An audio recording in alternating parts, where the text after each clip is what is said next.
کیونکہ at Times ہم چاہتے کچھ ہیں مگر اس بچے کے حال کی طرح، جیسے بھوکا ہوتا ہے نا بچہ، تو رو رو کے بتاتا ہے، اسے یہ نہیں پتا ہوتا کہنا کیا، مانگنا کیا ہے، ضرورت کیا ہے. پھر ماں پوچھتی ہے اچھا کیا چاہیے، بولو کیا چاہیے، کیا کہتے ہو، بھوک لگی ہے، پیٹ میں درد ہے، سر درد ہے، کیا ہے تمہیں.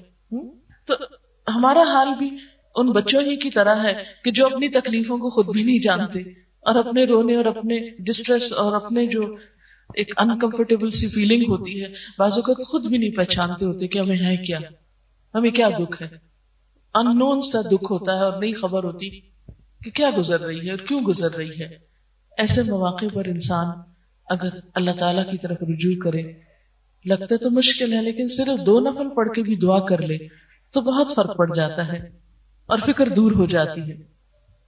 تو آپ دیکھیے اس دعا پہ غور کیجئے کہ میرے لیے اس کام کو آسان کر دے، میرے لیے اس کو مبارک کر دے، یعنی اس میں برکتیں پیدا کر دے.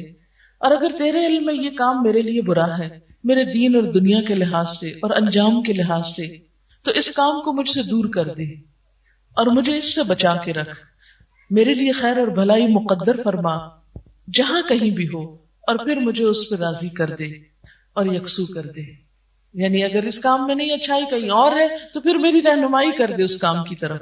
یعنی کتنی خوبصورت دعا ہے جس موقع پہ مانگی جاتی. پھر اسی طرح آپ دیکھیں مثلا تاریخ طے کر رہے ہیں، مثلا کوئی اور اسی طرح کے اس معاملے میں اہم ڈیسیژن لے رہے ہیں. آپ ذرا سوچیں ہارڈلی کتنے منٹ لگتے ہیں 2 نفل پڑھنے میں؟ 5 منٹ. وضو کو کتنے منٹ لگتے ہوں گے؟ 5 منٹ. وہ جو سارا دن فکر کا بوجھ سر پہ اٹھائے رکھتے ہیں، 5 منٹ میں وضو کر لیں، 5 میں 2 نفل پڑھ لیں اور یہ دعا پڑھ لیں، بہت بہتر فیل کریں گے. لیکن نفس کو منانا تو پھر اپنا ہی کام ہے، کوئی اور تو ہمیں زبردستی نہیں کرا سکتا. پھر اسی طرح آپ دیکھیں کہ بچوں کی جب بھی شادی ہوتی تو ماں باپ کے دل پہ بنی ہوئی ہوتی ہے نا. میں خود اس کیفیت سے گزری ہوں کہ ایک عجیب سا بوجھ ہوتا کہ اللہ سب خیر ہو، معلوم نہیں ان کی آپس میں بنے نہ بنے، کیا ہو کیا نہ ہو. ایسی ساری فکروں کو اللہ کے حوالے کریں. بس جب فکر چھانے لگے 2 نفل پڑھ کے اللہ تعالیٰ سے دعا کر لیں، نستعینہ، یہ اللہ ہی نے ہمیں طریقہ سکھایا ہے کہ ہم اس سے مدد مانگے.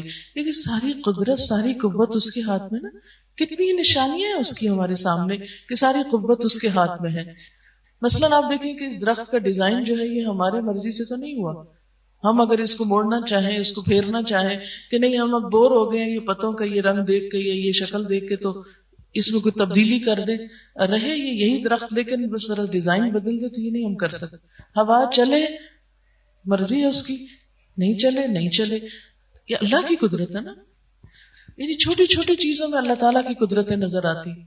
کس پھول کا رنگ کیا بنایا، کس کا ڈیزائن کیا، کس کا سائز کیا ہو، اس نے مقدر کیا ہے. تو بہت ساری چیزیں اس کے فیصلے پہ ہوتی ہیں. ہمارا کام کیا ہے؟